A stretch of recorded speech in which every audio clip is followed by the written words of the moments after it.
Pukul 1.15 pagi di Selat Hormuz, keheningan tiba-tiba pecah oleh gemuruh yang memekakan telinga.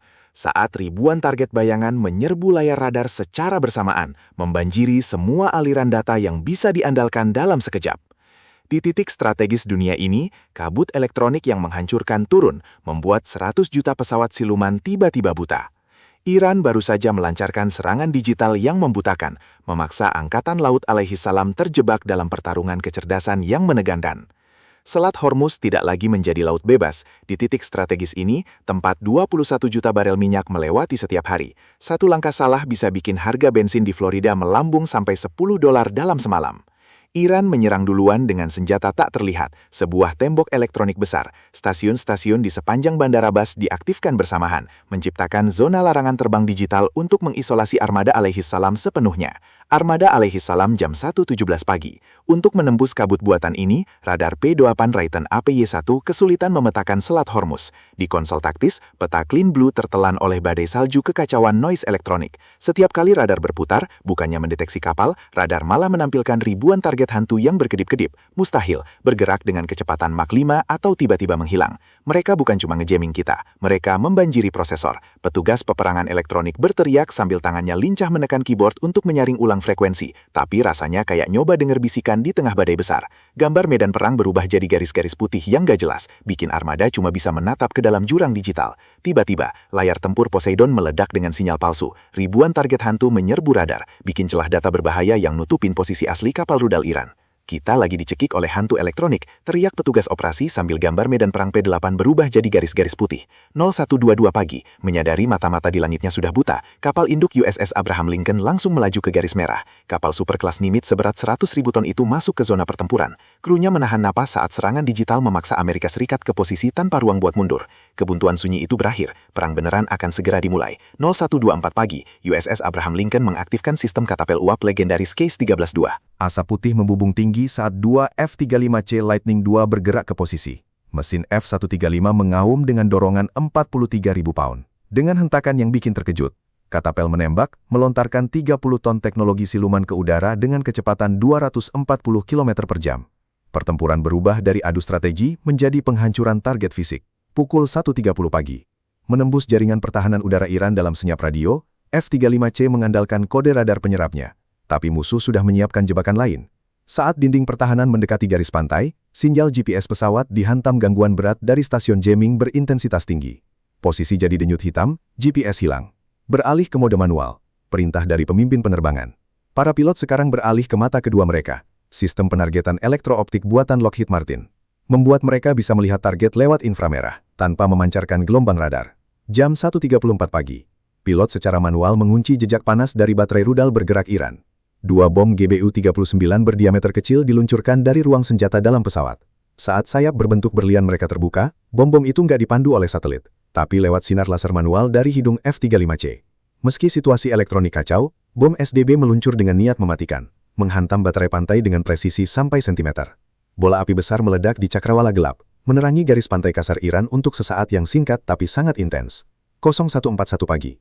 Tapi begitu debu mereda di layar EOSTS, rasa kemenangan cuma bertahan sebentar. Gambar resolusi tinggi memastikan kenyataan taktis yang suram. Alaihissalam ternyata menyerang landasan peluncur palsu, bangunan yang terbuat dari triplek dan casing pemanas yang dirancang rapi buat menghabiskan amunisi Amerika. Pasukan utama Iran tetap berlindung di dalam shelter pesawat yang diperkuat, bunker beton besar yang digali ratusan kaki ke dalam lereng gunung. 80% kemampuan serangan balik Iran masih utuh, siap menunggu Lincoln masuk lebih dalam ke zona kematian. 0145 pagi. Marah karena serangan awal, Iran mengaktifkan senjata strategisnya, sistem perang elektronik yang sangat kuat. Ini bukan cuma soal mengganggu sinyal, tapi operasi pemalsuan besar-besaran. Ribuan target palsu membanjiri jaringan tempur alaihissalam. Radar armada menampilkan ratusan pesawat Iran yang seolah-olah menyerang bunuh diri. Sistem Link 16, tulang punggung koordinasi alaihissalam, kewalahan oleh gelombang data palsu. Realitas dan ilusi jadi susah dibedakan. Jam 1.48 pagi. Di dalam kokpit F-35C, suasananya sangat tegang. Sistem sensor fusion yang jadi keunggulan F-35 sekarang malah jadi kelemahan. Komputer kesulitan memproses tumpukan data sampah yang berlebihan. Tapi pilot alaihissalam sudah dilatih untuk menghadapi kabut digital ini. Mereka melancarkan serangan balasan dengan kontrol emisi mutlak. Mereka mematikan radar aktif sepenuhnya dan beralih total ke sensor inframerah pasif. Jam 1.50 pagi. Ini adalah pertempuran jarak dekat digital. Tanpa radar jarak jauh dan tautan data eksternal, para pilot sepenuhnya mengandalkan sistem apertur terdistribusi Northrop Grumman, yakni rangkaian 6 kamera inframerah yang memberikan pandangan bola 360 derajat, memungkinkan pilot melihat melalui lantai kokpit mereka sendiri. Mereka tidak lagi bertarung berdasarkan koordinat matematis, mereka berburu lewat kontras panas, mencari jejak panas khas dari knalpot mesin di tengah lautan gangguan elektronik. Ini adalah cara terbang predator yang sangat primitif untuk pesawat generasi kelima yang mengandalkan insting manusia dan penglihatan inframerah murni. Untuk setiap target nyata, pemalsu sinyal Iran menciptakan 10 target virtual tambahan. Keandalan data sistem tempur Aegis di kelompok kapal induk turun ke level yang berbahaya, memaksa komandan kapal untuk memverifikasi setiap target secara manual sebelum menyerang. Angkatan Laut alaihi salam pada dasarnya bertarung dengan tangan terikat, berjuang mempertahankan kunci pada musuh asli, sementara musuh menggunakan kabut digital untuk menyembunyikan ancaman fisik yang jauh lebih serius. Jam 2 pagi, memanfaatkan kabut digital peperangan, Iran melancarkan serangan fisik mereka, Swarm. Puluhan kapal serbu cepat dari Korps Pengawal Revolusi Islam melaju di atas air dengan kecepatan 50 knot. Pada saat yang sama, kawanan drone bunuh diri Shahed menyelam menuju armada. Drone-drone ini menggunakan jalur terbang yang sangat berbahaya, melayang hanya 10 kaki di atas ombak untuk meminimalkan jejak radar mereka. Di tengah ombak setinggi 6 kaki, mereka hampir jadi hantu yang tak terlihat di layar Aegis, muncul hanya saat hampir terlambat. Jam 2.13 pagi, di kapal perusak, sistem tempur Aegis milik Raytheon dipaksa bekerja sampai batas maksimal. Berjuang untuk memprioritaskan ancaman di tengah kebisingan elektronik. Mount Sea-Iwis penuh berteriak saat berputar secepat kilat. Meriam 20 mm M61 Vulcan tidak menembak. Mereka meraung seperti gergaji mesin raksasa yang memotong logam. Aliran tracer tungsten yang menyala terus-menerus menjahit garis di langit gelap. Drone Shahed terdepan hancur di udara, berubah jadi guyuran plastik dan bensin yang terbakar. Tapi untuk setiap yang hancur, 3 lagi muncul dari percikan laut. Laras CIWS berubah merah ceri karena panas dari 45.500 peluru per menit. Beberapa bocor di sisi kiri kapal. Dek bergetar saat meriam berat mencapai batas termal dan bau kordit memenuhi sistem ventilasi. Pukul 2.18 pagi, Laksamana di kapal USS Abraham Lincoln menghadapi kenyataan pahit, atrisi kinetik. Setiap kali kapal pengawal menembakkan rudal anti pesawat seharga jutaan dolar untuk menjatuhkan drone yang nilainya cuma puluhan ribu dolar, alai salam justru kalah dalam perang ekonomi. Persenjataan interseptor di kapal perusak nggak ada habisnya. Kalau kartu andalan ini habis buat ngadepin kawanan sampah teknologi Iran, armada bakal benar-benar tak berdaya menghadapi gelombang rudal jelajah berat yang mengintai di belakang. Amunisi kita mulai menipis, kata petugas operasi, sambil melihat tabung peluncur vertikal yang perlahan-lahan kosong. Pukul 2.25 pagi, untuk memecah kebuntuan, Laksamana memerintahkan langkah berani, Hard MCON. Seluruh kelompok kapal induk menghentikan komunikasi radio, berubah jadi lubang hitam di sensor Iran. Ini bikin rudal-rudal musuh jadi buta, tapi juga memutus koordinasi antar pasukan Amerika sendiri. Putuskan AI, turunkan ke mode performa rendah, perintah Laksamana. Keputusan diambil untuk menarik pesawat canggih F-35C dan mengerahkan kekuatan primal mentah dari Super Hornet untuk merebut kembali kendali laut lewat ketangguhan dan insting manusia. Pukul 2.33 pagi, landasan pacu meledak saat Boeing FA-18EF Super Hornet diluncurkan ke medan perang. Kalau F-35 itu seperti pisau bedah, maka Super Hornet itu palu godam, truk bom yang dibuat untuk bertarung di ketinggian rendah. Meskipun serangan simulasi Iran merusak jaringan lokal, Hornet masih punya jalur hidup, yaitu Boeing P-8 Poseidon. Setelah keluar dari zona jamming, P-8 berfungsi sebagai hotspot Wi-Fi di ketinggian tinggi. Dia pakai satcom narrowband dan link data arah yang aman, bikin alat jamming broadband milik Iran nggak mungkin ganggu atau rusak aliran data yang bersih ini. P-8 mengirim data taktis langsung dari jaringan global Pentagon ke kokpit Hornet lewat link data yang diperkuat.